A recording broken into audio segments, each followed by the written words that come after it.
আসসালামু আলাইকুম। কেমন আছেন সবাই? ভালো আছেন? আমি তো ভালো নাই।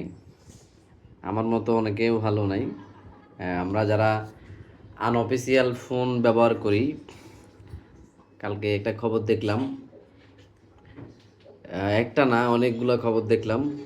আপনার যে ডিসেম্বরের 16 তারিখ, 16 ডিসেম্বর বন্ধ হতে যাচ্ছে সকল আনঅফিসিয়াল ফোন। সেটা দেখে তো আসলে ঘুম নাই, টেনশনে আছি। আহ, তবে এই কয়েকটা নিউজ যতটুকু বুঝতে পারলাম, ডিসেম্বরের 16 তারিখে, 16 তারিখ থেকে যে ফোনগুলো অ্যাক্টিভ হবে আনঅফিসিয়াল, ওগুলো হয়তো বা ব্যবহার করা যাবে না। তো এটা আসলে অনেক বছর ধরে শুনে আসতেছি, কিন্তু আসলে ওরকম বাস্তবে ওরকম কোনো কিছু দেখি নেই।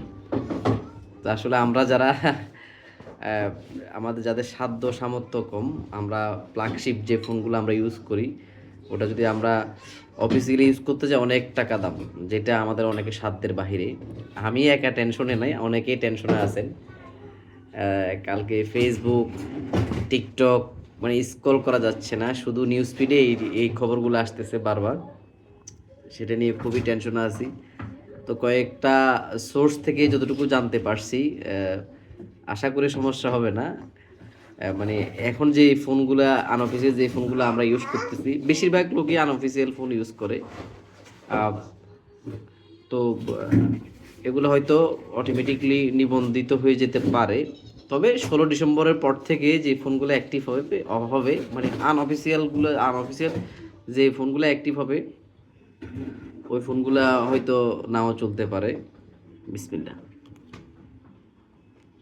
আমি ভাই খুব টেনশন আছি।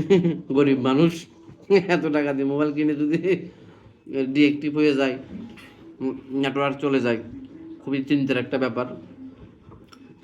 আমার মতো কে কে এরকম চিন্তায় আছেন, বা কার কাছে কি পরিমাণ কেমন নিউজ আছে, অবশ্যই শেয়ার করবেন, কমেন্ট বক্সে শেয়ার করবেন। খুব টেনশন আছি, খুব টেনশন আছি ভাই।